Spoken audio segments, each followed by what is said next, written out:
So what you're about to hear is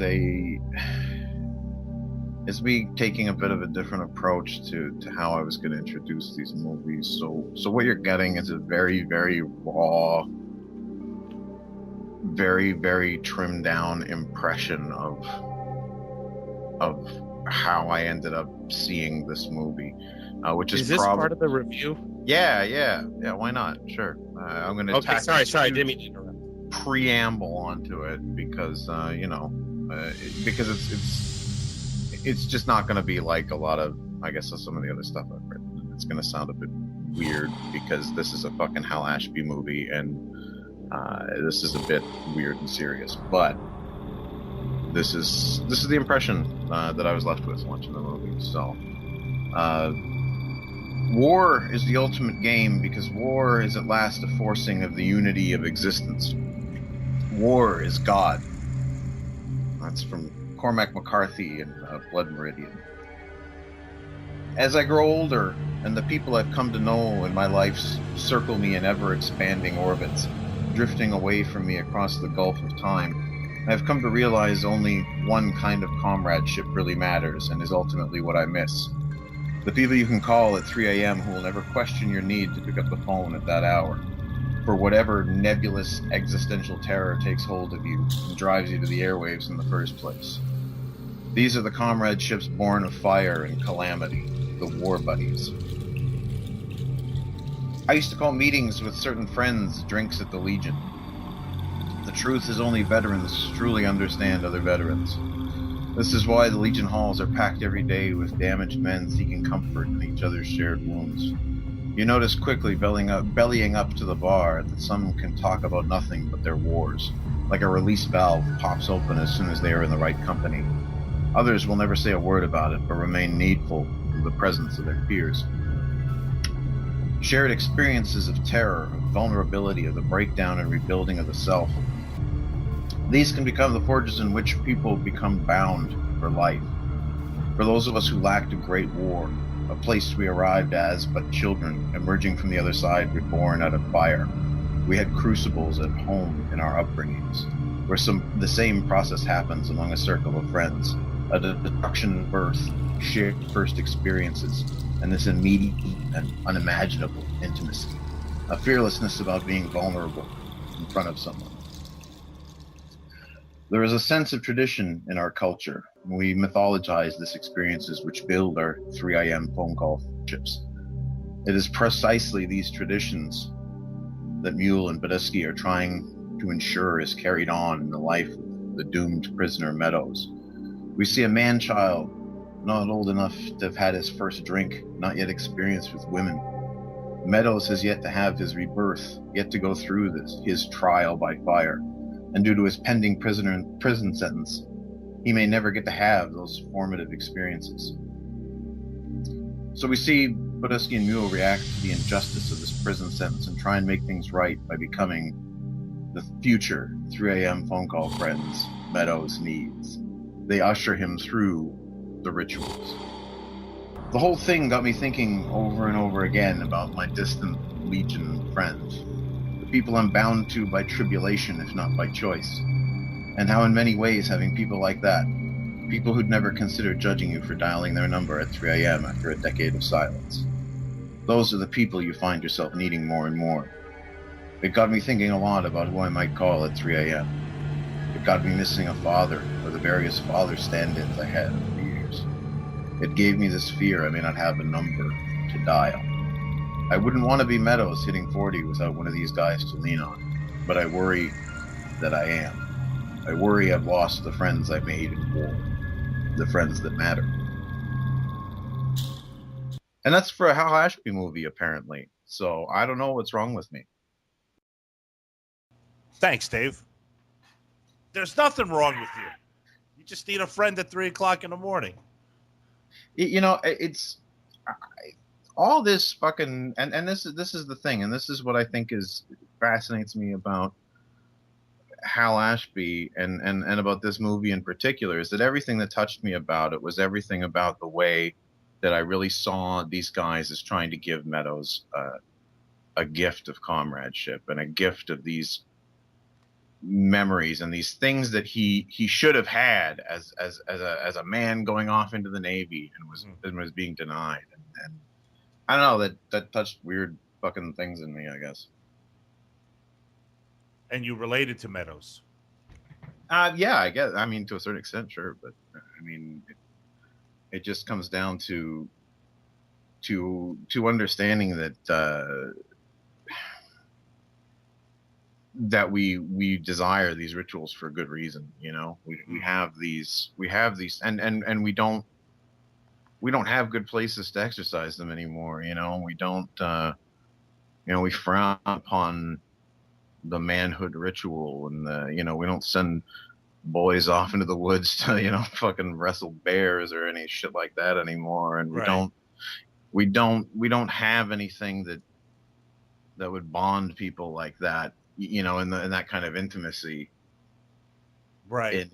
I think we missed that. I think we missed that. Your take is that in today's world, most men that are 18, 19 years old, like Meadows, are they are like Meadows now. Most of them, they're inexperienced, friendless, perhaps, or true friendless, I would say, and just kind of disconnected from real experience. Well, yeah, rites of passage. These helicopter parents who keep them all protected and safe, and they've never bumped into a sharp edge anywhere, and they're just sort of lost. They've never been tested, and that's an odd. I mean, I'm like a fucking pussy. I'm a soft, doughy baby man. Right. And so to have these really kind of like authoritarian kind of ideas about passages of manhood and shit like that, I don't know where that comes from, but it's definitely there, and it's definitely something that I see as something missing. Yeah, I think what every 18-year-old boy/man needs today is for a badass Badusky type to yell directly into his face, "I'm taking you to fucking jail!" Well, I mean, but I gotta tell you, like there's those bits that really, like, there's bits of this movie that really, like, fucking, I thought were schmaltzy and over the top, but they still touched me. The scene where Meadows is explaining to the older hippie lady, she says, "Oh, what do you owe them?" And he says, "Well, they're my best friends." Right. Like he really gets what they're trying to do for him. And then here are these two guys torn between their sort of obligation to the Navy to sort of do the right thing, and then their sense of injustice, right? The sense that this poor Meadows kid is getting fucked, and they've got to do something to help him out. The culture is denying this guy his rite of passage because of like some petty whatever bureaucracy or whatever. Exactly. It's like some bean counter has just robbed this kid of what it's going to take to make him a man, maybe. Dave, I'm really can I just I'm going to interject here, Tom. I'm really fascinated. I just want to say before we get off the subject how you're reading into this something mythological, like a rite of passage, and it's something, and like I didn't even think about it with this film until you started talking about it, because you had to write their introduction and the review for this, so you gave it a lot of deep thought, and it was something that I didn't think about with Harold and Maude until I had to sit down and give it a lot of deep thought. But I think that it's not coincidental that both of these reviews are touching on something that is that's a really primal human existence stuff, like a rite of passage that happens, or like the ritual of marriage and the ritual of becoming a man. I think that's like at the and it's not a coincidence that it didn't occur to me the first time I watched these films, and it only happens on deep reflection. So I'm blown away by your review that you start, that like you're kind of moving around in these circles of things that are bigger, like these very human characters are dealing with things that are greater than human. Yeah, if that makes sense. I mean, in my view anyway, and I don't know if I aggrandize this or not, but there are like big mythological ideas in these movies, right? In Hal Ashby's movies, and in this movie in particular, and I mean on the surface too, it's a goofy, it's a goofy movie about guys in the Navy with a goofy little soundtrack and this goofy little score, and you can completely read it that way as well. But there is a tremendous amount of existentialism in these films. Yeah, man. Yeah. You get the sense that there's something bigger happening, right? Like there's something bigger happening with this stuff, and being there for sure. Particularly. Well, things I noticed with this film, in terms of the subtext, is that first of all, if you look in the background of this film, it's a really multicultural tapestry, right? Like you are seeing really just a lot of different types of people on the screen, like just in the background. There always seems to be, people of color, people of different backgrounds, sort of all over the place. And like confined areas, like on trains. Yeah. And a sense small that, diners. Yeah. And Mule and Husky, like they're together. Like there's no sense that there's any sort of racism going on or anything like that. Like they're on the same level. These are guys who are Navy men first, in a way. And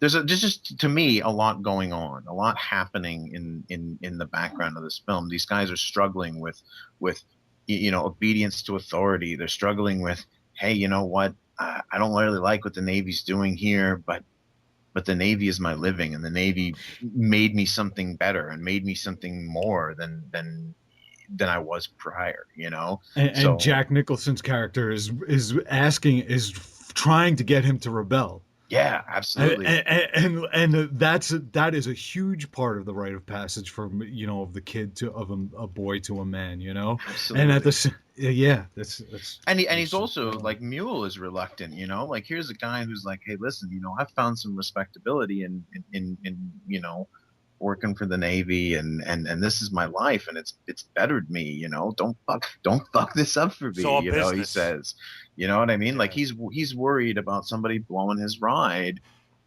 and but at the same time they're still trying to balance that with the this poor Meadows kid got fucking screwed. Yeah, Otis Young's character is like the balance. He's he really is, and he lets it go sometimes. He lets that let's just take care of business go, because he does understand. He does understand the importance of what Meadows is going through. But but so too does the Nicholson character, because at the end, although he's urging him to rebel, in the end he's got to accept the rules of the culture that he's living. Exactly. He pistol whips that fucker, like, in a way, it's just like it's saying that hey, you've got this release valve, and that's what you get. Right. You don't get to crank it open for life. You get to pop it open every now and again when you get to go out to the you get to go out to the desert and eat like 100 caps of peyote and see night visions, and then come back to the tribe. Peyote. Nice. Hey, this has been a three-way dance. Let's get Max in first, because again, Max, picked the Hal Ashby films. He picked The Last Detail. Max, talk to me about what we've been talking about. Talk to me more about Hal Ashby and The Last Detail. Jack Nicholson, whatever you want, throw it out there, dude. Well, Jack Nicholson is my favorite actor, and I miss him. He hasn't made a film since The Bucket List, and there's been a lot of speculation that he's undergoing some sort of, dementia problem, but I think that's all just National Enquirer hype. I hope it's not true. If you want to read an amazing book, I would recommend Being Hal Ashby, Life of a Hollywood Rebel by Nick Dawson. And he talks about how Ashby shot this in chronological order, which I think is the greatest thing about the film. It really feels that way. It really feels like you're on this awesome journey with these three dudes. And I love what Dave was saying, and what I was thinking about when he was saying it was his boys, and I was wondering, Dave, if your boys were Meadowsy in any way, and if you were going to take them out to, what'd you say, punch a bear in the woods? Wrestle a bear. Wrestle a bear. Gotta wrestle I mean, bears. do you think your boys have Meadows equalities? Can you be a badass to them? You know what? This is the thing, right? It's one of those things that I come up against as a father, where I go, man, I like I'm not equipped for this shit. You know, my father didn't really teach me a whole lot of stuff. You know, I learned I learned how to play soccer. You know, I didn't really learn much about being a man. You know, and that's why I had to try and figure out other people to stand in for that role. So I don't know that I'm equipped. Like, I worry about that all the time, and I worry like am I giving the right advice? Am I setting the right example? And I'm almost certainly not setting the right example, because I'm you know, trust me, I'm not good at that. But what's wrong with that? What's wrong with what? Not setting a right example. Well, I mean, what's a right example? I don't know. You love them. Yeah, Are you fighting with your wife over how you raise them? No. Well, if she's not giving you static, whoa, Malcolm. If she's not giving you static, then you must be doing it. See, that's the thing. You know, I don't know where you all stand with your dads, but this is one of those films where, like, I wish Badass was my dad, because he's so great and he's failing so hard. But I don't have a dad, and I never knew what it was like to have that relationship. And all Badass is trying to do is give this dude a drink, get him laid, and I tell you, I can't even fucking handle that scene on the train when Otis is screaming at Badass and Badass lowers his head because he's not doing it. Fuck Max, fuck the drinking and fuck the getting laid part. The best lesson he teaches him is in that diner when he orders a burger with the cheese and the cheese isn't melting. Send it back. Yeah, send the fucker back. Send that fucking thing back. You grow a pair and send it back. That's it. That's what it's all about. I mean, it's just poetry. That's all. I don't think it's poetry. I think it's garbage. Barrasso, what's going on, dude? Rain Man on crutches, Billy. I felt nothing as I watched it. I was just... Yeah, that's about it. Next. Billy, you didn't even enjoy this one? I enjoyed this more than Harold and Maude, but I mean, you know, it sort of struck me. I don't know, all this stuff about you guys are talking about stuff that I really love about the buried themes in the movie, and I think the setup of the movie is amazing. Like, the idea of taking this guy, of the whole movie being about a few days where you're taking this kind of lost soul to go sit in a cell for 8 years is great. You know, I mean, I think all that stuff is good, but yeah, I mean, I don't really feel like how it's done. There's some really good scenes and obviously great acting. I've never really liked Randy Quaid in very many performances, but this one is amazing. Like, he is so good in this. It's no wonder. I mean, he's so good. Like, my brother was in the Navy for 5 years, and I used to hang out with all those guys at barbecues and stuff, and he nails that character because there's one of those guys in every group, and it's amazing what he does. So that quiet refrain. Yeah, and you're not really sure if they're gonna pull a knife and you know, like, there's something wrong. They're sweet, they're weird, they're sort of doofusy, but there's wiring problems. To them. Yeah, there's wiring problems. There's an aura of danger. There, you know? Danger.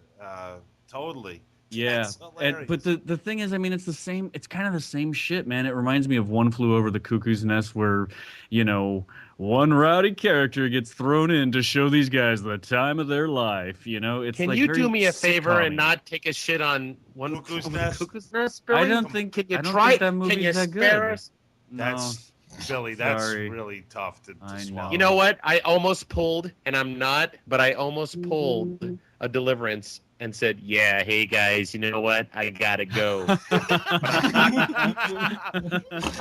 Billy's just crap. I am mortified, Billy. I am. That Bill, film made me want to be an actor. Look how far that got me. But hey, listen, it still made me want to be an actor. Jesus. I know. Well, the acting is great. You know, I mean, Nicholson is. Bill, you didn't like What? One Flew Over the Cuckoo's Nest? No, I think it's very. Wow. you weren't aware of this, Joe. No. Oh boy. It's all that same. I just feel like it's watered down. Like, okay, the middle class of America is miserable. They wake up. Middle class of America wakes up every Monday and goes to sleep every Friday night, miserable because they're stuck in a routine. And then what do they do to escape? They go watch Jack Nicholson show people how to live. And it's like it's just spoon-fed rebellion that doesn't have any actual impact in the real world. It's just it's like over-the-counter medication. It's over-the-counter medication to help you get through your day. These films are classics. Jesus. Classics. Undeniable. The Jack Nicholson rebellion is undeniable. It's a movie cinema. What the fuck are you saying? Get him, Max. Holy cow. What do you think? Are you supposed to be different? I am so happy that I got Max to a new octave. I haven't heard that one before, Max. Joe, you have to be kind of surprised that Billy just. I am surprised. You know what I'm thinking? Like, I have so much respect for Billy's assessment of films and his, his critiques and his At least whatever. you did up until now. And then I'm like, Jesus, am I? Like, I'm such a fucking mess. I'm like, am I liking too many films? I'm like, I don't know. But like that's almost what I was every trying to say earlier when we were doing Harold and Maude. I'm like, Yeah, Billy. I know. And then it's like now I'm thinking about Cuckoo's Nest and the premise and what it represents. And I'm trying to come up with something that could be clever, but he's right. No, man. Come on. Listen, dude, that's crazy. Listen, I am about to quit this show. You guys is keep crazy. talking about Look, Jack all right, Nicholson look, movies. Come on, Max. Take it easy. I don't. In this way, do I'm we- gonna quit. It's crazy, dude. That movie's fucking. It's beautiful. is. It's a beautiful fucking film, and the book is fucking great. And look, first and But I'm foremost, not far from understanding I'm not sure. Billy's point, though. I understand what he's saying, but you can argue the other point is that first and foremost, movies are about escapism to a certain extent. All stories are. So when you go into the movies, yeah, you're trying to forget about your life. If you walk away and somehow it like obliquely teaches you a lesson about and makes you think twice about your own life, then it's done something wonderful, which is exactly what I think Ashby's films do, and certainly would. Well, look, I haven't seen Cuckoo's Nest in forever, but Jesus Christ, man! I mean, that's a fucking And beautiful making film. somebody feel good, in like by watching a film like that, Billy. It's not. It can be a service. I mean, and a good service. I'm serious. I know. I'm leaning hard the opposite direction because there's nothing but you guys are comparing it to Greek mythology. No, so someone doing that. you guys are so moved by it, I have to lean a little heavily on the other side of the scale. That's all. So Max, you're right. He's trying to be different. Well, he's playing devil's advocate, which is good, which is great, man. But there you have to you certainly acknowledge the Okay, so mythological Billy, underpin. is there one Jack Nicholson film that you enjoy? Loves The Shining. I like Jack Nicholson's performance in nearly every movie pre-1990, right? Oh geez, what would be my favorite? I do love The Shining.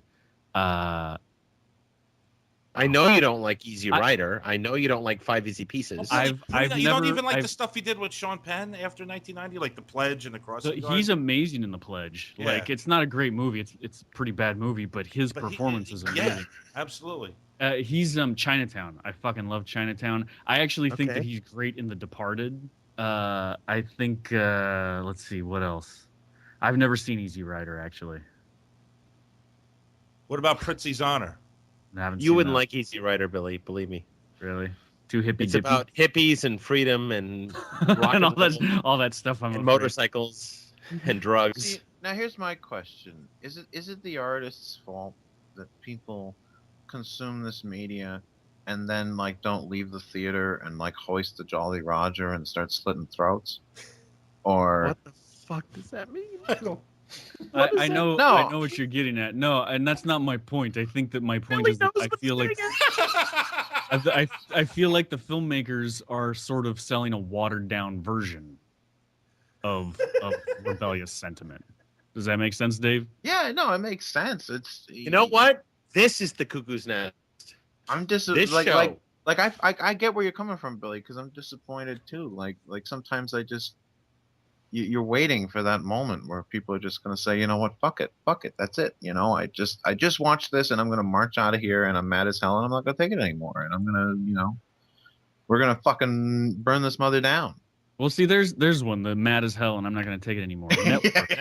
Network is genius because that's one of the greatest. That's one of the 10 best films ever made. And for by like far. There's definitely dated doggish scenes in that movie that should have been cut, but overall it continues. No, that works today, dude. It works today. Well, I'm talking about like the middle-aged man's affair with the younger woman. Like there's these monologues that are just sort of like tired, but the overall, like what he does, continually pushing the satire with every progressive scene, he pushes it another step, and you think he can't go any further with this, and then he pushes it another step until the very last shot in the movie. He's pushed it all the way into territory you can't even imagine, and that movie's friggin' 40 years ahead of its time, you know? Absolutely. So yeah, sorry, I got derailed off into another movie there for a minute, but Max, I'm so sorry that I don't like these movies, man. I want to like. Oh, them. no problem. No problem. And there's something. Can we special. wrap this up now, Tom? Ooh. Oh. Come on! I thought that was funny, dude. It's so funny how like you're supposed to say, "I gotta go, guys." I gotta go.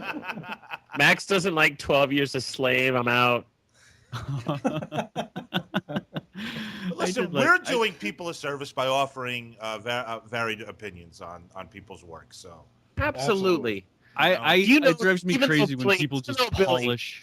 I go crazy when people just polish, wax verified poetic masterpieces. Yeah, and I love to approach a classic. And Max, I loved your review of Grapes of Wrath. Thank you. Completely agree with you. I feel sort of about these movies the way you feel about Grapes of Wrath, which is there's a huge cross section of society that acknowledges their place in masterpiece history, but they don't do it for me, So, hey, listen, even though you are taking a razor blade to my eyeballs, I still love listening to you, and that is honest. I love you too, Max. I do. I follow Billy on Instagram. He doesn't post enough pictures, though. Russ, you're on Instagram? I am. I take pictures of all my food. Go on, Billy. No, that's a joke. Everyone takes pictures of their food on. Let me ask Dave a question. I have a question for Dave, and to Joe as well. Gentlemen, when was the last time you have seen your son's dicks? Oh, Jesus. Are you wearing a wire, Max? No government shit here, Dave. I'll let Dave field that one. Am I going to get an answer, or I'm waiting? We're all waiting. Well, not to get too Salinger about it, but I... He's into 14-year-old Kang. Go ahead. I don't know. Fucking last time I gave him a bath, probably. Like when was that? Bath, maybe like a couple days ago. Days ago. Okay, good. So, how are the units progressing? Max, I don't really know what to compare them to. Are you admiring of them, or are you worried, or are you? I mean, what are you when you? No, I'm just trying to look around it or let me rephrase the question. Is there a connection between your fatherly manhood that produced them and their young growing manhood of your loin, like your sons? Is there a connection between penis? I don't have kids, so I'm asking. Like a physical resemblance? Is that what you're talking about? No, I'm talking about a pride. I'm talking about an envy. Oh. I'm talking about an enjoyment or appreciation of what they have or what is growing from them. Do you take pride in it? No, it's not. I can't really say that's a particular source of pride. This is not a thought that you've had, Dave. No, You have to wash. It hasn't occurred to me. It's just a meat you're washing. It doesn't have. You don't have a personal connection to it. No. You don't look at that little wiener and say, someday that's going to be tapping a lot of tang and take a sense of fatherly pride in that. Well, I mean, maybe it's gonna be tapping a lot of ass, or I don't know. I don't know what the future has in store for it, really. Unless Joe wants to answer this question, Max, I think we're going to move on to another subject. I thought Max was leading up to the frozen picnic scene and the hot dogs without the bun, actually. Was that what you were trying to get to, Max? An analysis of that scene? I actually thought it's one of the best questions I've ever asked on any podcast I've ever done. That is a great question, Max. I'm gonna back you up on that one. I don't know. Thank you. Backing me up something. Well, Dave just felt uncomfortable answering the question, though. You have to admit. I mean, I don't care if he felt uncomfortable. I don't care about people's discomfort. If they don't want to answer the question, they can say politely, "I don't care to answer that." But listen, and this is a good opportunity to plug our YouTube channel.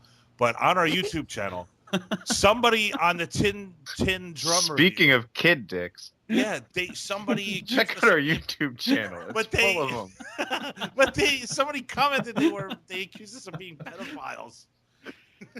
Somebody accused us of being pedophiles? Yeah, look at the something like that on the Tin Drum review. It was like you guys are just a bunch of dudes, a bunch of pedophiles or something. Well, Dave's review for the Tin Drum was hilarious. It was very funny. Fucking weird, man. But hey, guys, anything else on Hal Ashby? Anybody want to throw anything else out there about any of the films they might have watched, whatever it might be? You know what?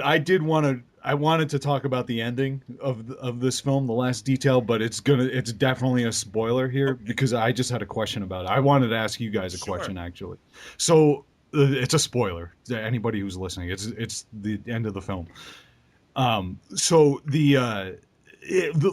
when Nicholson's getting chewed out there, when those two guys are getting chewed out there for beating the dude up, bringing him in and bringing him to jail. That's Michael Moriarty, by the way. It's all right. He says their orders never came through, and what I took that to mean was that they were given free. I may have just been reading into it too much. That they were given free the option to let the dude go because the guy understood. The guy who sent them on the detail knew the iniquity of the punishment in contrast to the crime that he committed, which would have been a huge turn of irony, which would not be unlike Ashby, if that's what actually was happening. Because Nicholson wanted to let him go the whole time, but then decided to take him in at the out of the sense of duty, where even the culture may have allowed him to let him go. Max, because I didn't pick up on this. Because if their orders, if they were still, the guy said you're still at base whatever it was in Virginia or whatever. So if they were still they would never have been held culpable for letting the guy go, which the guy probably thought that he was going to do. And maybe I'm reading into it, but that's how I read that ending. When it really just blew me away. Actually, I wasn't sure if that's what it meant or not. If anybody else picked it up. What I got out of their orders never coming in was there was always that sense that the base that they were at was like a purgatory in a way. It's this limbo where people are waiting on deployments and waiting to be assigned somewhere and waiting for orders to arrive. And so they're always in this permanent state of flux of not really being a permanent resident, but not really knowing where they're supposed to be. And to say their orders never came in just, I don't know, indicated to me anyway that they remained in that state. They remained in that sort of purgatory-like place. Right. Yeah, I guess that makes sense. That probably makes more yeah, you're probably right about that. That's just how I fucking read it. I don't know. Yeah. It just came out of the blue. I know. It came out of the blue, and I know that it's not insignificant, so I was just trying to decode it. But yeah, that might be it. You should try decoding Catcher in the Rye while you're at it. Find them government messages in there. But here's the problem though. Like, what if you have been mind controlled by the CIA, and the trigger that's going to set off your like mad CIA assassin killing spree is in The Catcher in the Rye. And you're like, I'm going to read The Catcher in the Rye because this sounds interesting. And maybe I'll try and find those government messages in there. And then what if you do? What if you do and people die? Is it responsible to read The Catcher in the Rye, given today's climate and what we know about the national security state and the abuses that the government is heaping on us day after day after day after day? This I pose to you, gentlemen. Are you suggesting we burn every copy of Catcher in the Rye, Dave? I'm suggesting that as a measure of protection, that may in fact be necessary. All right, that's enough. That's enough. That's enough. All right, listen. I want to thank Max Cook for bringing Hal Ashby to the table tonight, and Joe. Oh, you're very welcome, Thomas. Thank you. And Joe Christiana for introducing Harold and Maude, and Dave Pace for introducing The Last Detail. Billy, thanks a lot for coming on tonight. The Cutting Room Movie Podcast is brought to you by Christiana Productions and New Media Limited. The show is edited and co-produced by Joseph Schreck and produced by Thomas Detloff and Joe Christiana. You can follow us on Facebook at The Cutting Room fan page, and follow me on Twitter, Thomas Detloff, at TCRM Podcast. You could also check out Joe's film work at ChristianaProductions.com, and Max's Bowler Hat Productions and his Mimosa Podcast show at MaxCookandTheCounselor.com. Music from The Cutting Room is done by the Zillatones. Check them out at www.zillatones.com or search for the Zillatones at ReverbNation.com. We will be back next week with a new DVD release review of the 2013 film Enough Said, starring the late, great, amazing James Gandolfini and Julia Louis-Dreyfus. Yeah. Until then, we are out. Ciao.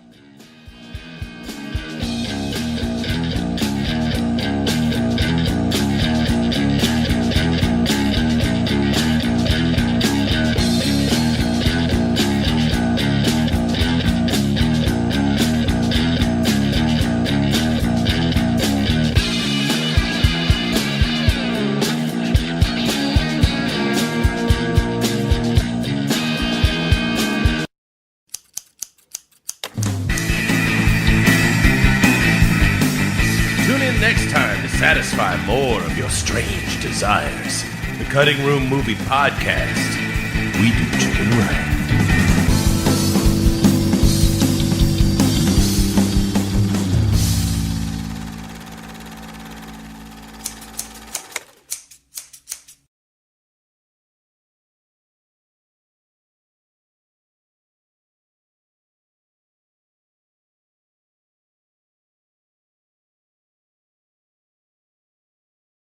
Kind of intimacy, right? I think we missed that. Your take is that in today's world, most men that are 18, 19 years old, like Meadows, are they are like Meadows now. Most of them, they're inexperienced, friendless, perhaps, or true friendless, I would say, and just kind of disconnected from real experience. Well, yeah, rites of passage. Well, you get these helicopter parents who keep them all protected and safe, and you know they've never bumped into a sharp edge anywhere, and they're just sort of lost. They've never been tested, and that's an odd. I mean, I'm like a fucking pussy. I'm a soft, doughy baby man, right? And so to have these really kind of like authoritarian kind of ideas about passages of manhood and shit like that, I don't know where that comes from, but it's definitely there, you know, and it's definitely something that I see as something missing. Yeah, I think what every 18-year-old boy/man needs today is for a badass Badusky type to yell directly into his face, "I'm taking you to fucking jail!" Well, I mean, but I gotta tell you, there's those bits that really, there's bits of this movie that really, fucking, I thought were schmaltzy and over the top, but they still touched me. The scene where Meadows is explaining to the older hippie lady, she says, "Oh, what do you owe them?" And he says, "Well, they're my best friends." Right. Like he really gets what they're trying to do for him. And then here are these two guys torn between their sort of obligation to the Navy to sort of do the right thing, and then their sense of injustice, right? The sense that this poor Meadows kid is getting fucked, and they've got to do something to help him out. The culture is denying this guy his rite of passage because of some petty whatever bureaucracy or whatever. Exactly. It's like some bean counter has just robbed this kid of what it's going to take to make him a man, maybe. Dave, I'm really can I just I'm going to interject here, Tom. I'm really fascinated. I just want to say before we get off the subject how you're reading into this something mythological, like a rite of passage, and it's something, and I didn't even think about it with this film until you started talking about it, because you had to write their introduction and the review for this, so you gave it a lot of deep thought, and it was something that I didn't think about with Harold and Maude until I had to sit down and give it a lot of deep thought. But I think that it's not coincidental. Badusky are trying to ensure is carried on in the life of the doomed prisoner Meadows. We see a man-child, not old enough to have had his first drink, not yet experienced with women. Meadows has yet to have his rebirth, yet to go through his trial by fire, and due to his pending prison sentence, he may never get to have those formative experiences.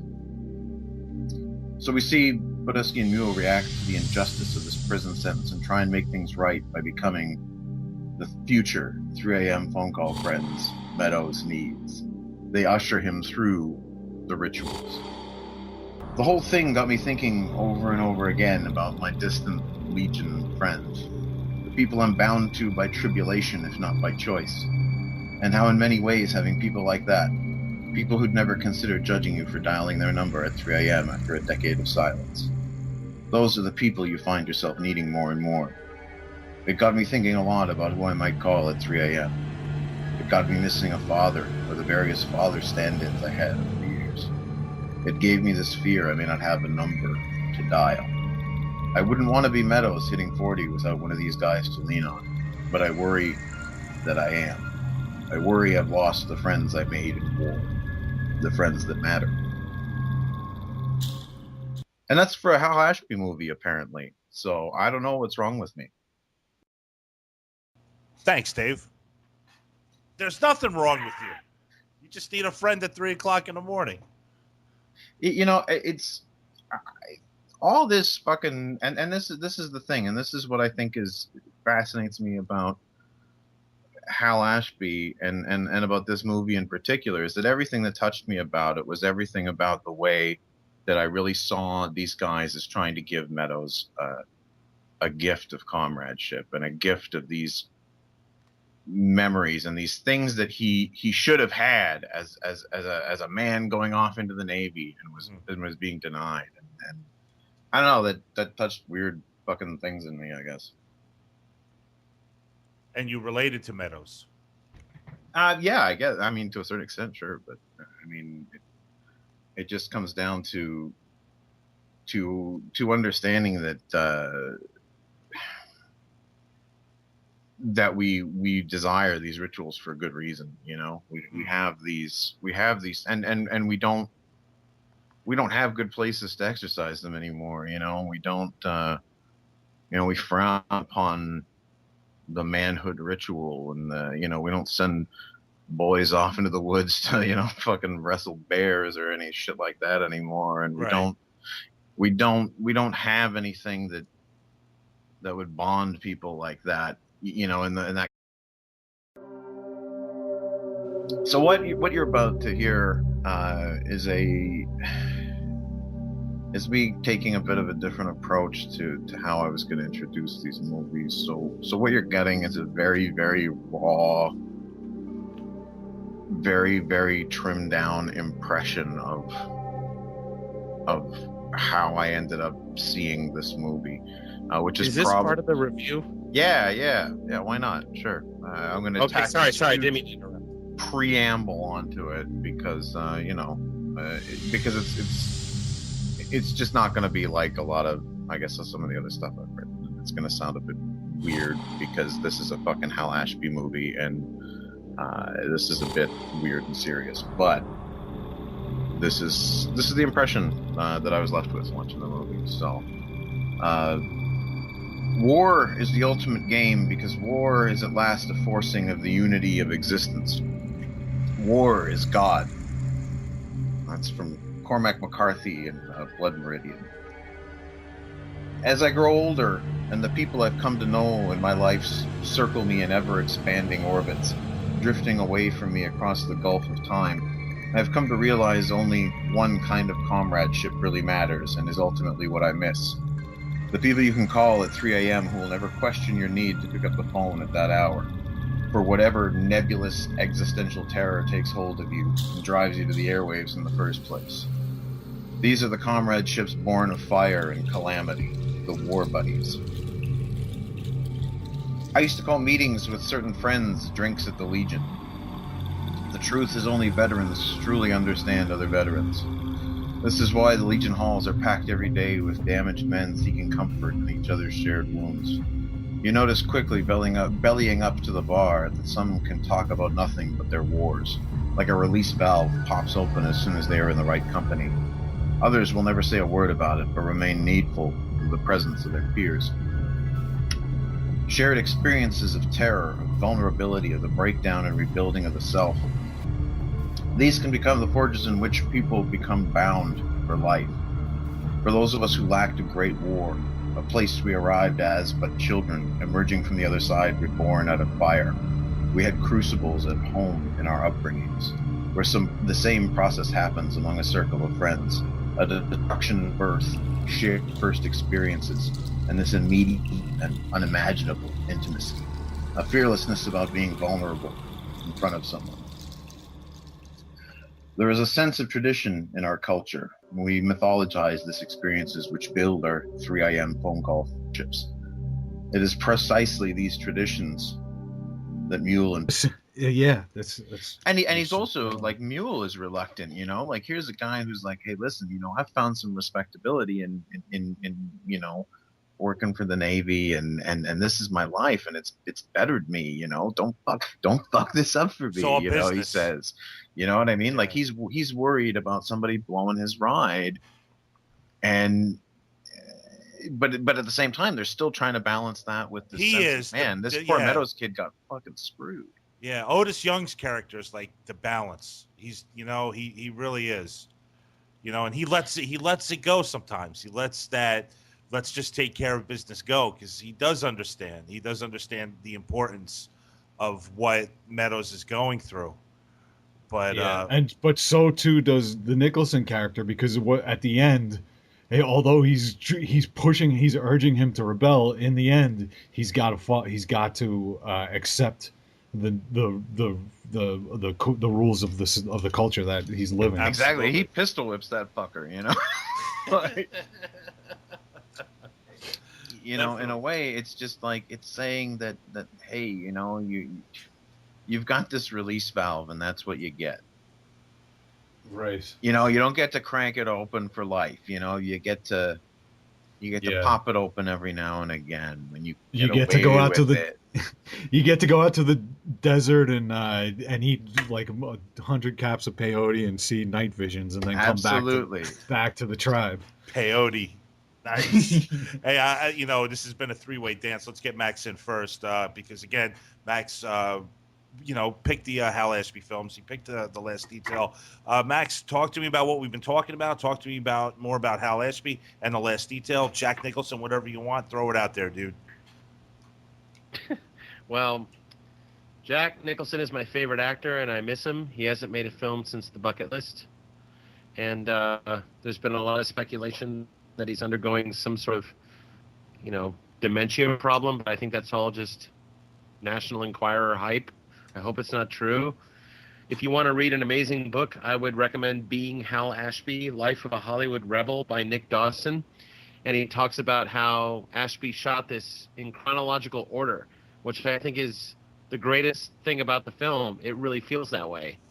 It really feels like you're on this awesome journey with these three dudes. And I love what Dave was saying. And what I was thinking about when he was saying it was his boys. And I was wondering, Dave, if your boys were Meadowsy in any way, and if you were going to take them out to, what'd you say, punch a bear in the woods? Wrestle a bear. Wrestle a bear. Gotta wrestle I mean, bears.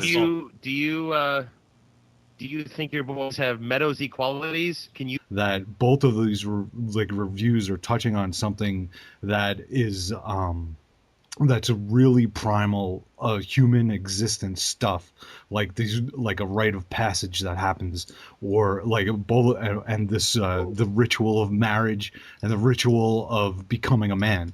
I think that's like at the and it's not a coincidence that it didn't occur to me the first time I watched these films, and it only happens on deep reflection. So I'm blown away by your review that you start, that like you're kind of moving around in these circles of things that are bigger, like these very human characters are dealing with things that are greater than human. Yeah, if that makes sense. I mean, in my view anyway, and I don't know if I aggrandize this or not, but there are like big mythological ideas in these movies, right? In Hal Ashby's movies, and in this movie in particular, and I mean on the surface too, it's a goofy, it's a goofy movie about guys in the Navy with a goofy little soundtrack and this goofy little score, and you can completely read it that way as well. But there is a tremendous amount of existentialism in these films. Yeah, man. Yeah. You get the sense that there's something bigger happening, right? Like there's something bigger happening with this stuff, and being there for sure. Particularly. Well, things I noticed with this film, in terms of the subtext, is that first of all, if you look in the background of this film, it's a really multicultural tapestry. Right? Like you are seeing really just a lot of different types of people on the screen, like just in the background. There always seems to be, people of color, people of different backgrounds, sort of all over the place. And like confined areas, like on trains. Yeah. And a sense small that, diners. Yeah. And Mule and Husky, like they're together. Like there's no sense that there's any sort of racism going on or anything like that. Like they're on the same level. These are guys who are Navy men first, in a way. And